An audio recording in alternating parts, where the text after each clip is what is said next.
सागर आज सुबह जल्दी उठ गया। उसे आज अपने पापा को हेल्थ चेकअप के लिए लेकर जाना था। सुबह जल्दी उठकर वो पापा के कमरे में गया। उसने देखा वहां पापा नहीं थे। वो किचन में माँ के पास गया। माँ, पापा कहाँ हैं? हॉस्पिटल जाना था। बेटा, तेरे पापा सैर करने गए। लेकिन माँ, आपको पता है उनका बीपी कितना बढ़ा हुआ है। उन्हें अकेले सैर पर नहीं जाना चाहिए था। आपको उनके साथ जाना चाहिए था, या फिर मुझे बोल देते, मैं चल देता। कोई बात नहीं बेटा, उनके साथ कई लोग जाते हैं सैर करने, आ जाएंगे अभी। तू तैयार हो गया तो नाश्ता कर ले। सागर नाश्ता करने बैठ गया। कुछ ही समय में प्रशांत जी सैर करके आ गए। पापा, आप जल्दी तैयार हो जाइए, चेकअप के लिए चलना है। उसके बाद आपको घर छोड़कर मुझे ऑफिस भी जाना है। बेटा, तू क्यों परेशान हो रहा है? मैं अकेले ही चला जाऊंगा। नहीं पापा, आपको पता है ना, पिछली बार आप अकेले गए थे। पूरे दिन भूखे प्यासे रहने से आपको चक्कर आने लगे थे। आप जल्दी से तैयार हो जाइए, मैं गाड़ी निकालता हूँ। कुछ देर में दोनों हॉस्पिटल के लिए निकल जाते हैं।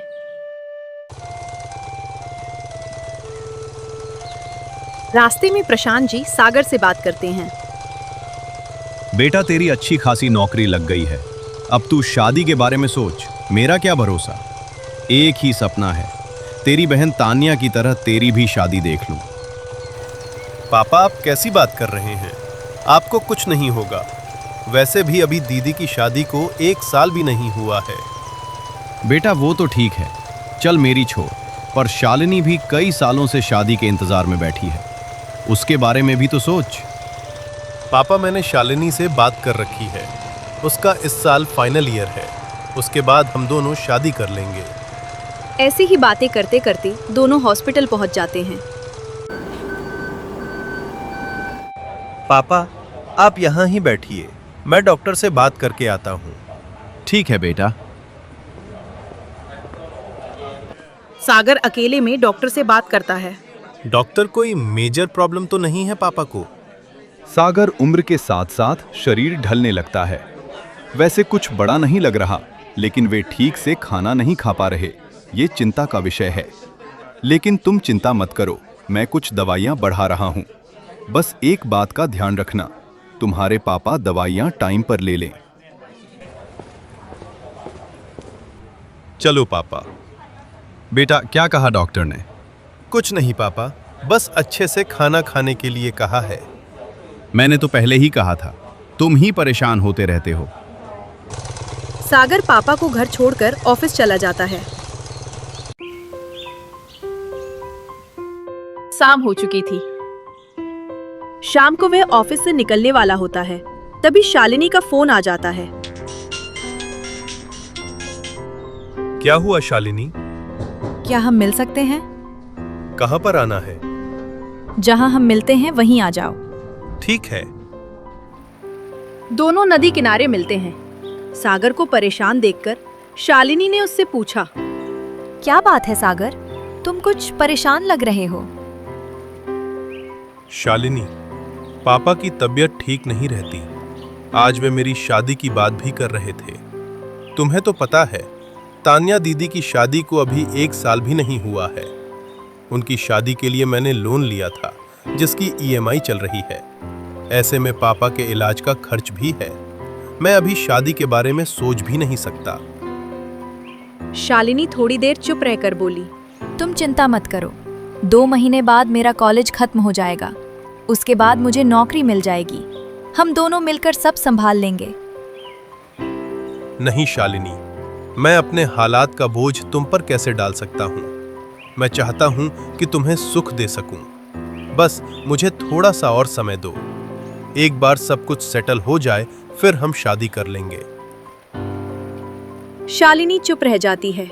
दोनों कुछ देर साथ समय बिताकर अपने अपने घर चले जाते हैं।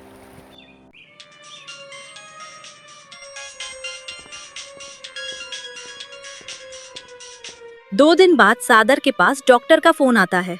वो उसे अस्पताल बुलाते हैं। सागर तुरंत अस्पताल पहुंच जाता है। डॉक्टर साहब, क्या बात है? पापा की रिपोर्ट आ गई क्या?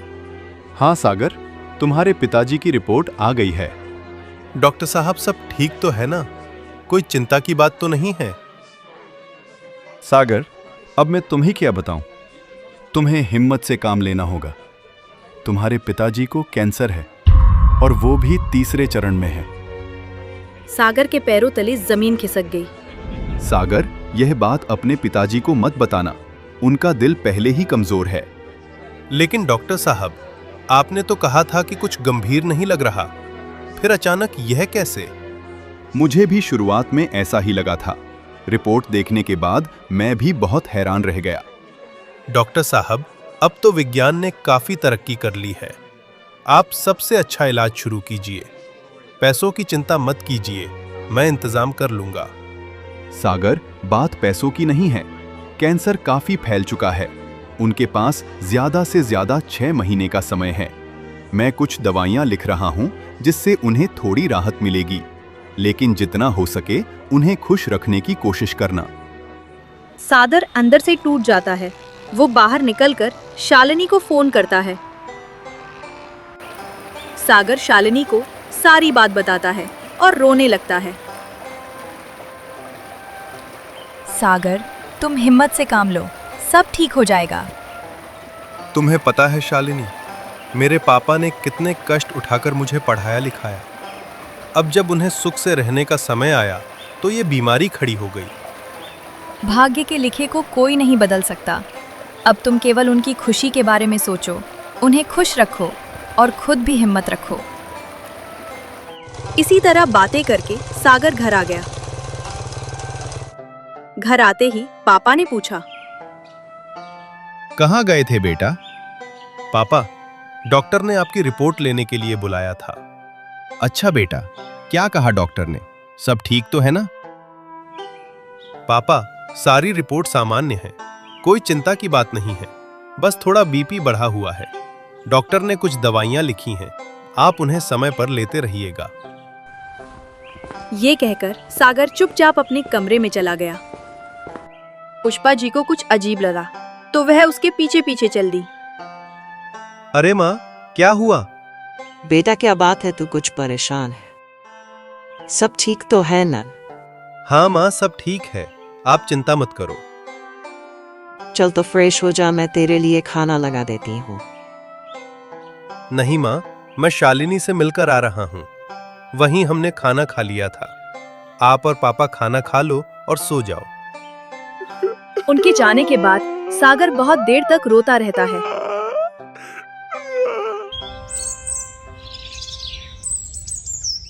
अगले दिन वह घर से ऑफिस जाने के लिए निकला, लेकिन आज उसका ऑफिस जाने का बिल्कुल मन नहीं था। इधर एक दिन पहले जब शालिनी घर पहुंची तो उसका मन काफी उखड़ा हुआ था। घर पहुंचते ही उसने देखा उसके पिता हिम्मत लाल जी सोफे पर बैठे थे। शालिनी की मौत सुशीला किचन में खाना बना रही थी। हिम्मत लाल जी ने शालिनी को परेशान देखा तो उसे पूछा, क्या बात है, बहुत परेशान है? उनके पूछने पर शालिनी ने सारी बात बता दी। उसकी बात सुनकर हिम्मत लाल जी ने कहा, ये तो बहुत बुरा हुआ। बहुत ही सज्जन है सागर के पिता। बेटी, इस समय तुम्हें सागर का साथ देना चाहिए, वह बहुत तनाव में होगा। तभी सुशीला जी किचन में से बाहर आ गईं। आप बाप बेटी भी कमाल करते हो। कभी अपने बारे में भी सोचोगे या हमेशा दूसरों के बारे में ही सोचते रहोगे? उन्होंने आगे कहना शुरू किया, सागर और तुम पिछले 3 साल से शादी की बात कर रहे हो। हर बार तुम ही उसके लिए कुर्बानी देती रहो। पहले उसकी नौकरी नहीं थी, जब नौकरी लगी तो ये कहकर शादी के लिए मना कर दिया कि बहन की शादी करनी है। उसके बाद भी हम इंतजार करते रहे। कल तक कह रहा था बहन की शादी को 1 साल पूरा होते ही हम शादी कर लेंगे, लेकिन अब तो हद हो गई। अब पिताजी की बीमारी बोलकर शादी को टाल रहा है। मुझे तो उसकी किसी बात पर विश्वास नहीं है। कहीं तुम्हें बेवकूफ तो नहीं बना रहा? माँ, शालिनी लगभग चीखते हुए बोली। माँ, तुम कैसी बातें कर रही हो? ठीक कह रही हूँ बेटा, अगर तेरी जगह वो होता तो कब का किसी और से शादी कर लेता। क्या कुर्बानी सिर्फ औरतों के हिस्से में आती है? शालिनी बिना कुछ बोले अपने कमरे में चली गई। उसे माँ पर बहुत गुस्सा आ रहा था। वो कुछ देर तक बिस्तर पर पड़े पड़े रोती रही। रात हो चुकी थी। रात को वह माँ की बातों के बारे में सोचने लगी, लेकिन इस बार उसे गुस्सा नहीं आया और कहीं ना कहीं माँ की बातें ठीक लगने लगी। आखिर 4 साल बहुत लंबा समय होता है।